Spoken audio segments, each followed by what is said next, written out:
in-person is still going to matter for an awful lot of jobs, not all of them.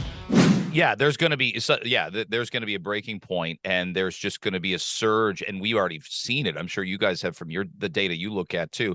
You got a surge of people leaving downtown Toronto. You got a surge of people potentially leaving the GTA. Now, some of that, again, I can't figure out. There are people. I talked to a guy who he worked in Toronto, sort of in my business. I don't want to say who he is, but he went to Windsor, and he moved to Windsor because his wife could work in Windsor.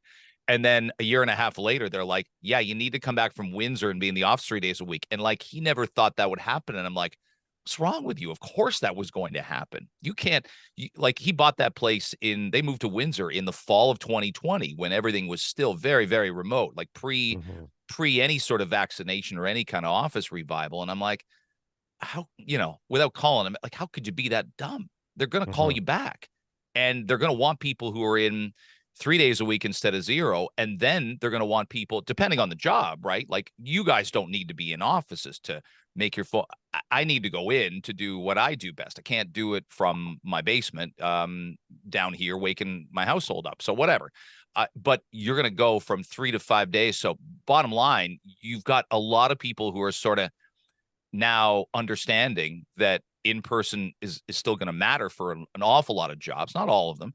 But you've also got a scenario where, to your point, Darryl, like, I don't want to lose the value. We bought here in Ajax in 08, summer of 08. But sorry, summer of 09. So we've been here close to 15 years, 14 and a half years. We don't want to lose the value that we've seen swell up in our place. But when we look at our kids who are 17 and 15, boy, well, yeah, what's the balancing act? Like, are we going to They'll be okay with condos the next generation. They'll be fine. Well, but we all lived in, but as I mean, I didn't own until I was in the States, until we bought a 3-bedroom ranch house in Livonia, Michigan, in a nice school district in Michigan, 3 bedrooms, finished basement, and we bought it for $159,900. What year? 2002.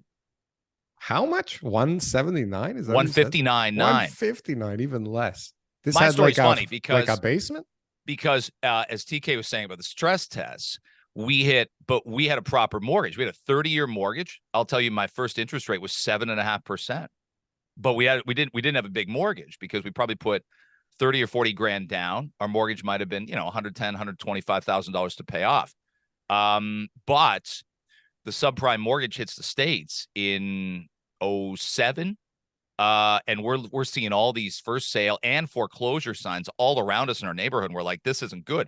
So all these subprime places, people start to go under. Then all of a sudden, your neighborhood becomes less desirable.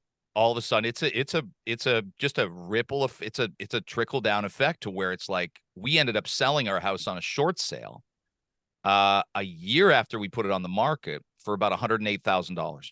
Oh, like we didn't want to foreclose, but we couldn't get back we were underwater with the mortgage, and we'd done work to it. It got appraised at about 186 for about a year, like 4 years after we'd been there. We'd done work on it, new bathroom, new this and that, and we got it appraised at 186, and we sold it for 108. But those were the horror stories of living in the States, and Michigan got just blasted with the auto industries, right? There were huge federal bailouts. This is a year before Bear Stearns and all the financial companies getting wiped out. But we had it in the worst way. I hope we don't see that in Toronto. I hope. But I've lived through it, so I know what that feels like to start looking around going, none of these signs are good. I don't think it's going to happen because mortgages are just harder to get here in for better or worse, right? They're harder to get here in Ontario and in the GTA and in Canada right now. Unless you know somebody from Brampton, then they're super easy to get.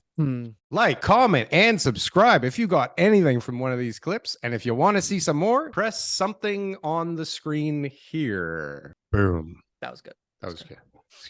I like that. That was good.